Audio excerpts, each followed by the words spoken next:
علیکم ورحمۃ اللہ وبرکاتہ۔ مفتی صاحب، میرا سوال یہ ہے کہ اگر کوئی شخص جو صحابہ کے بارے میں غلط عقیدہ رکھتا ہو، خلفائے راشدین کے بارے میں، تو اس کی وفات کے بعد اس کا جنازہ پڑھنا کیسا ہے؟ اگر کوئی شخص پڑھائے تو اس کے بارے میں کیا حکم ہے؟ اور آیا کہ اس شخص کے پیچھے نماز ہو جائے گی جس نے جنازہ پڑھایا کہ نہیں؟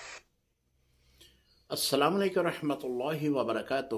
محترم، آپ نے سوال کیا کہ کوئی گستاخ صحابہ ہے، وہ مر جائے تو اس کی نماز جنازہ پڑھانے والے کے پیچھے نماز ہو جائے گی؟ جی محترم، اصحاب رسول کو گالیاں دینے والا دائرہ اسلام سے خارج ہے، اور جو بھی بد عقیدہ بد مذہب لوگ ہیں، اعلیٰ حضرت امام احمد رضا خان بریلوی رحمۃ اللہ تعالی علیہ نے فتاوی رضویہ میں اس بات کو بڑے واضح ارشاد فرمایا ہے کہ بد عقیدہ بد مذہب کا نماز جنازہ پڑھانے سے بندہ دائرہ اسلام سے خارج ہو جاتا ہے۔ تو جو دائرہ اسلام سے خارج ہو جائے تو پھر اس کے پیچھے نماز پڑھیں گے، نماز تو نہیں ہوگی، کیونکہ وہ تو اسلام میں رہا نہیں ہے۔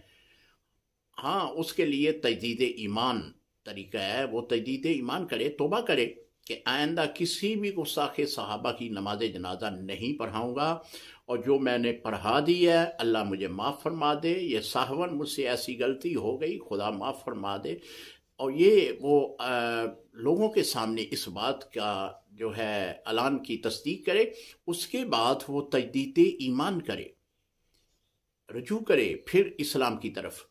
اگر وہ شادی شدہ ہے تو تجدید نکاح بھی کرے۔ یہی سیدی اعلیٰ حضرت امام احمد رضا خان بریلوی رحمۃ اللہ تعالی علیہ کا فتویٰ ہے۔